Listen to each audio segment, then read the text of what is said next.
بسم اللہ الرحمن الرحیم۔ مسلم لیگ نون اور پیپلز پارٹی کے درمیان معاہدے کے جو خط و خال ہیں، اس کی شکل و صورت ہے، وہ کافی حد تک واضح ہو گئی ہے۔ پیپلز پارٹی وفاقی حکومت کا حصہ بھی ہوگی اور نہیں بھی ہوگی۔ پیپلز پارٹی کے لوگ ووٹ دیں گے شہباز شریف کو وزیر اعظم کے لیے، لیکن کوئی بھی وفاق میں جو کابینہ ہوگی اس کا حصہ نہیں ہوں گے، اور اس کے بدلے میں آصف علی زرداری ایوان صدر کے مہمان بنیں گے پھر سے، اور پیپلز پارٹی کے مختلف صوبوں میں گورنر ہوں گے، لیکن پنجاب میں جو پیپلز پارٹی ہے وہ صوبائی کابینہ میں شیئر لے گی۔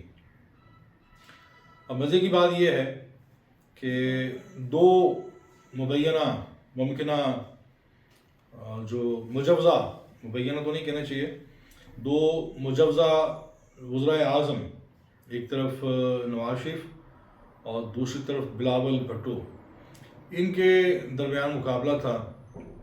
پیپلز پارٹی کے امیدوار تھے وزیر اعظم کے لیے بلاول، اور مسلم لیگ نون جو بار بار یہ دہائی دے رہی تھی کہ نواز شریف چوتھی بار وزیر اعظم بنیں گے۔ تو اس طرح کہہ لیں کہ آصف زرداری اپنے بیٹے بلاول کی کمپین کر رہے تھے، اور شہباز شریف اپنے بڑے بھائی اور اپنے لیڈر نواز شریف کی کمپین کر رہے تھے۔ لیکن ہوا یہ کہ دونوں وزارت عظمیٰ کی دوڑ سے باہر ہو گئے، بلاول بھی اور نواز شریف بھی، اور سرپرائز یہ ہوا کہ شہباز شریف دوسری دفعہ وزیر اعظم بنیں گے اور آصف زرداری دوسری دفعہ صدر مملکت۔ بہرحال یہ جو معاہدے ہوتے ہیں یہ مفادات کی بنیاد پر ہوتے ہیں، سودے بازی کی بنیاد پر معاہدے ہوتے ہیں، جبکہ سیاسی اتحاد نظریات کی بنیاد پر معاہدے وجود میں آتے ہیں۔ یہاں پہ ہمیشہ موسٹلی جو ہمارے پاکستان کے اندر سیاسی اتحاد بنتے ہیں وہ نظریہ ضرورت کی بنیاد پر بنتے ہیں، نظریات کی بنیاد پر ہرگز نہیں بنتے ہیں۔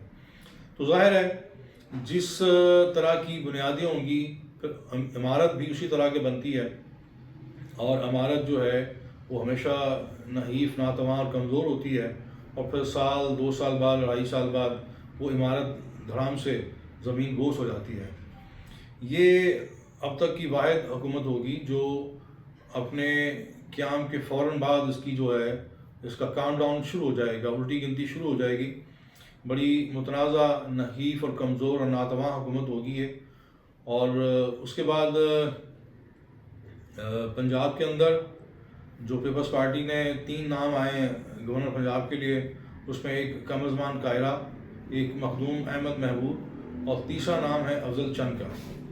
اب تینوں میں اگر ہم کمپیریزن کریں تو مخدوم احمد محمود اس سے پہلے بھی گورنر پنجاب رہے ہیں۔ آپ کو یاد ہوگا جب آصف علی زرداری پہلی بار صدر مملکت منتخب ہوئے تھے تو گورنر ہاؤس لاہور میں احمد محمود تھے۔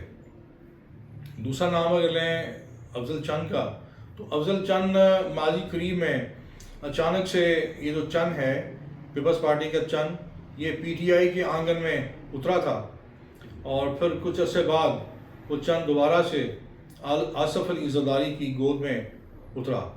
تو اس اگر تیسرا نام دیکھا جائے قمر زمان کائرہ کا، تو وہ پیپلز پارٹی کے بڑے مستند رہنما ہیں، آصف زرداری کے بڑے معتمد ساتھی ہیں، اور انہوں نے سیاسی وفاداریاں تبدیل نہیں کی۔ ان کی پارٹی کے ساتھ اور قیادت کے ساتھ جو کمٹمنٹ ہے وہ بڑی قابل قدر ہے، اور ان کا نام میں نے کبھی کسی سیاسی تنازع میں نہیں سنا، کرپشن میں نہیں سنا۔ بڑا صاف ستھرا اجلا نام ہے، سلجھی سیاست کرتے ہیں، تعمیری سیاست کرتے ہیں، نظریاتی سیاست کرتے ہیں۔ تو پیپلز پارٹی کا نظریہ ان کا کہنا چاہیے سیاسی قبلہ ہے۔ تو احمد محمود چونکہ ایک باری لے چکے ہیں، تو میں سمجھتا ہوں کہ اس منصب کے لیے جو سب سے موزوں نام ہے، جو P T I peoples party کے لیے اور آصف علی زرداری کے لیے زیادہ سوٹیبل ہے، اور جس گورنر کے پاس جو جیالے ہیں ان کی رسائی سب سے آسان ہوگی، وہ نام قمر زمان کائرہ کا ہے، اور وہ زیادہ موزوں ترین ہے اس منصب کے لیے۔ بہرکیف فیصلہ آصف علی زرداری نے کرنا ہے، ان تینوں میں سے ایک نام وہ اس کا انتخاب کریں گے، لیکن میں ایز اے طالب علم سمجھتا ہوں کہ اس منصب کے لیے جو سب سے زیادہ ڈیزرونگ کینڈیڈیٹ ہیں وہ قمر زمان قاہرہ ہیں۔ دوسری طرف آج جیل کے اندر عمران خان کی ڈبل سینچری مکمل ہوئی ہے۔ اس کے پاس بلے کا نشان نہیں ہے، لیکن بلے باز نے سینچری کر لی ہے، بڑی جیل میں بھی اور چھوٹی جیل میں بھی۔ بڑی جیل میں اس حساب سے کہ اس کے جو حامی آزاد امیدوار ہیں وہ بڑی تعداد میں کامیاب ہوئے ہیں، اور اگر ہم نمبر گیم کی بات کریں تو ڈبل سینچری بن جاتی ہے۔ دوسری طرف جیل کے اندر بھی ڈبل سینچری سکور کر لی ہے۔ عمران خان نے بڑی استقامت کے ساتھ اور ثابت قدمی کے ساتھ یہ جیل کے دن کاٹے ہیں، ورنہ ماضی میں ہم جانتے ہیں بہت سارے قداور سیاستدان جب جیل میں جاتے تھے تو کچھ دنوں بعد یا کچھ ہفتوں بعد ہم انہیں کسی نہ کسی ہسپتال میں زیر علاج دیکھتے تھے۔ تو یہ ہمارے سیاستدانوں کو، جو بااثر سیاستدان، ان کو یہ سہولت مل جاتی ہے کہ وہ جیل کے دن بھی ہاسپٹل کے بڑے وی آئی پی کمروں میں وہ دن کاٹتے ہیں۔ ان کو وہاں پہ ساری سہولتیں میسر ہوتی ہیں، ملاقاتیں بھی ہوتی ہیں، اور گھر کا جو ہے کھانا طعام سب کچھ انہیں جیلوں میں اپنا ہسپتالوں میں میسر ہوتا ہے۔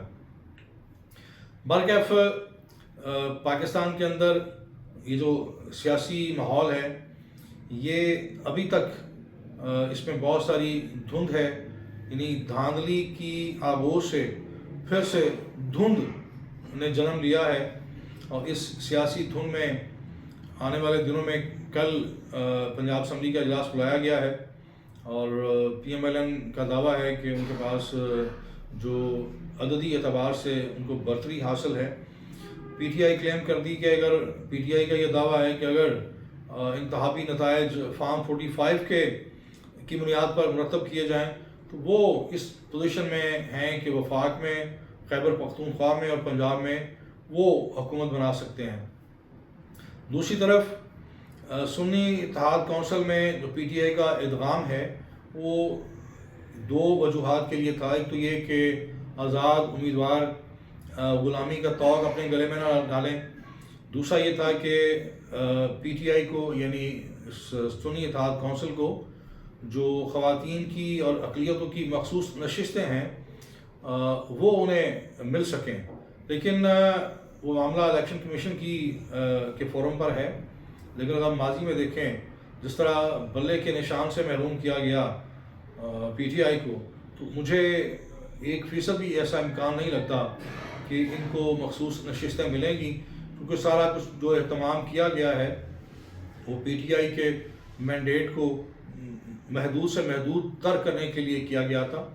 تو میں نہیں دیکھ رہا کہ ان کو مخصوص نشستیں ملیں گی۔ بہرحال کچھ سیاسی انہونی بھی ہو سکتی ہے، تو آنے والے دنوں میں انتظار کرتے ہیں کہ پاکستان کی سیاست اور کیا کروڑ لیتی ہے۔ میں پھر عرض کروں گا کہ پاکستان کو 9 مئی کا جو واقعہ ہے اس کو فراموش کر کے آگے بڑھنا چاہیے۔ ہم نے ماضی میں بھی ایک دوسرے کی غلطیاں معاف کی ہیں، ہم نے سقوط ڈھاکہ کا جو سانحہ ہے اس کو فراموش کر کے ہم آگے بڑھے ہیں۔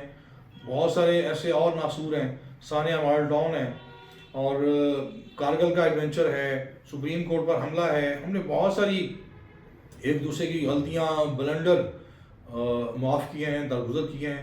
معاشرے، قومیں ایسے ہی آگے بڑھتی ہیں، اور 9 مئی کا جو معاملہ ہے میں سمجھتا ہوں اگر مینڈیٹ دیکھا جائے، عوام کی عدالت کا فیصلہ دیکھا جائے تو عوام نے 9 مئی کا جو بیانیہ ہے اس کو مسترد کر دیا ہے۔ پی ٹی آئی کی کامیابی اس کا مظہر ہے کہ لوگوں نے جو پی ٹی آئی پر یہ ٹھپا لگایا گیا ہے 9 مئی کا، انہوں نے اس داغ کو دھو دیا ہے۔ تو میں پھر عرض کروں گا کہ ریاست کو ایک بہتر سیاست کے لیے، روشن مستقبل کے لیے سانحہ 9 مئی کو فراموش کرنا ہوگا۔ بہت شکریہ۔